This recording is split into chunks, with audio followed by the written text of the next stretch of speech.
भारतीय बहस तो जीत लेते हैं लेकिन सीखने का मौका गवा देते हैं। ये कहना है शशि थरूर का द इंडियन एक्सप्रेस में छपे उनके लेख the argumentative Indian must also learn to listen में।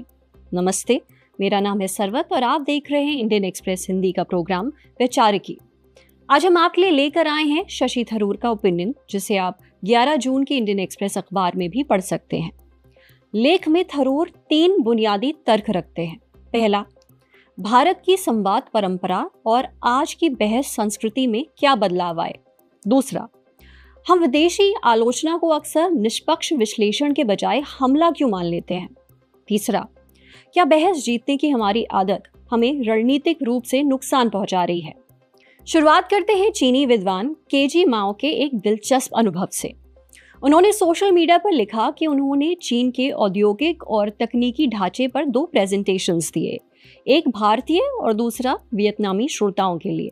दोनों जगह कंटेंट लगभग एक जैसा था, लेकिन दोनों समूहों के फीडबैक में काफी फर्क था। कैसा फर्क? वो कहते हैं, जब मैंने वियतनाम और चीन के बीच के अंतर पर बात की तो मेरे वियतनामी मित्रों ने बहुत ध्यान से मेरी बात सुनी। उन्होंने खुद भी अपने देश की कमियों को स्वीकार किया और मुझसे कहा कि मैं इन मुद्दों को और डिटेल में एनालाइज करूं। लेकिन जब मैंने चीन और भारत की तुलना की तो कई भारतीय मित्र बहस करने लगे। उन्होंने लगभग हर मुद्दे पर चीनी नजरिए को चुनौती देने या उससे मुकाबला करने की कोशिश की। स्थिति यहां तक पहुंच गई कि मैं अपना एनालिसिस ठीक से आगे ही नहीं बढ़ा पाया। नतीजा ये हुआ कि शायद वो बहस जीत गए, लेकिन उन्होंने सार्थक बातचीत का एक अहम मौका गवा दिया। और तभी मुझे समझ आ गया कि China+1 रणनीति का असली विजेता कौन सा देश होगा। China+1 यानी जब कंपनियां चीन पर अपनी निर्भरता कम करने के लिए चीन के अलावा किसी और देश में भी फैक्ट्री या कारोबार शुरू करती हैं। कनाडा के दिवंगत एम्बेसडर डेविड मलोन ने कहा था कि भारतीय कूटनीति की एक बड़ी कमजोरी ये है कि उसके लोग दोस्त बनाने से ज्यादा बहस जीतने में माहिर हैं। ये सिर्फ हमारे राजनीतिकों की आलोचना नहीं है, बल्कि हमारे व्यापक कल्चरल रिफ्लेक्स पर भी कमेंट है। पहला बिंदु, कहाँ गई संवाद परंपरा। भारत में संवाद की एक लंबी परंपरा रही है। प्राचीन भारत के विचारक गहरी और गंभीर बहसों में हिस्सा लेते थे। उनका लक्ष्य सामने वाले के तर्क को तोड़कर किसी बड़े सच तक पहुंचना होता था।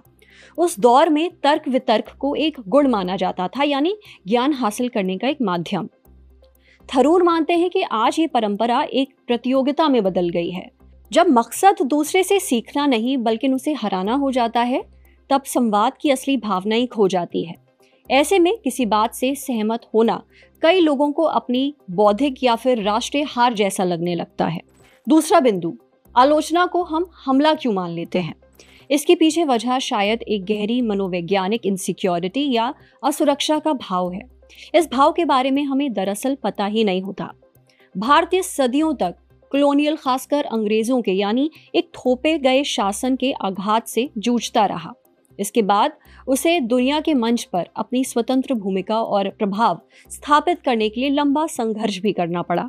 कई पीढ़ियों तक भारतीय बुद्धिजीवियों को अपनी परंपराओं, इतिहास और आर्थिक रूप से आगे बढ़ने की भारत की क्षमता का बचाव करना पड़ा। उन्हें पश्चिमी आलोचनाओं का सामना करना पड़ा। ऐसी आलोचनाएं कई बार उपेक्षापूर्ण होती थीं और कई बार छोटा दिखाने के मकसद से की जाती थी। इसी वजह से हमारे अंदर ये गहरा संदेह पैदा हो गया कि विदेश से आने वाली राय सिर्फ निष्पक्ष टिप्पणियां नहीं होती। उन्हें अक्सर किसी बड़े ग्लोबल या कल्चरल डोमिनेंस की रणनीति का हिस्सा समझा जाता है। ऐसे में हमारी स्वाभाविक प्रतिक्रिया होती है अगले की बात को काटना और अपनी कहानी को ज्यादा ताकत से पेश करना। मकसद देश की छवि और अपनी प्रतिष्ठा की रक्षा करना बन जाता है। अगले की बात मान लेना खुद को कमजोर स्वीकार करने जैसा हो जाता है। इसलिए जब केजी माओ जैसे चीनी विद्वान भारत के औद्योगिक ढांचे की आलोचना करते हैं तो उसे अक्सर चीन और भारत के बीच तुलना के एक हिस्से के रूप में देखा जाता है। ऐसी तुलना जिसमें चीन को बेहतर माना जा रहा हो। आज जब भारत खुद को एक ग्लोबल पावर के रूप में स्थापित करना चाहता है, हमारे अंदर ये बेचैनी है कि दुनिया हमें उसी तरह देखे जैसे हम खुद को देखते हैं। तीसरा बिंदु, क्या बहस जीतने की आदत हमें नुकसान पहुंचा रही है। कभी कभी खुद का जरूरत से ज्यादा बचाव करने से हमारा नुकसान हो जाता है।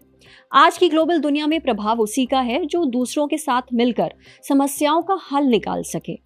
ऐसे में सबसे ऊंची आवाज अक्सर लीडरशिप नहीं बनाती, वो अलगाव पैदा करती है।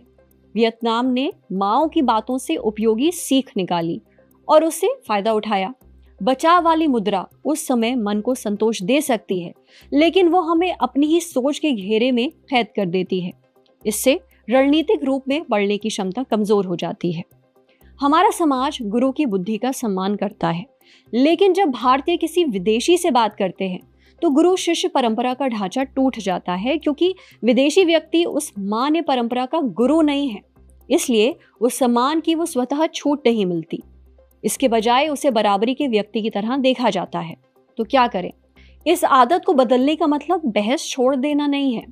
जरूरत सिर्फ इतनी है कि बहस का मकसद बदला जाए, बचाव की मुद्रा से निकलकर रणनीतिक सोच की तरफ बढ़ा जाए। सच्चा आत्मविश्वास ये नहीं है कि हर आलोचना का तुरंत जवाब दिया जाए, बल्कि ये है कि असहज करने वाली बातों को भी सुनकर उन पर विचार किया जाए।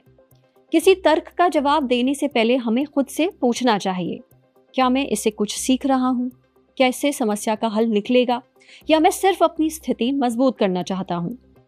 अगर भारत को 21वीं सदी की जियोपॉलिटिकल और आर्थिक चुनौतियों का सामना करना है, तो इसके लिए उसे अपनी बहस की परंपरा और खुले मन से सीखने की क्षमता दोनों को साथ लेकर चलना होगा, खासकर चाइना +1 जैसी रणनीतियों के दौर में।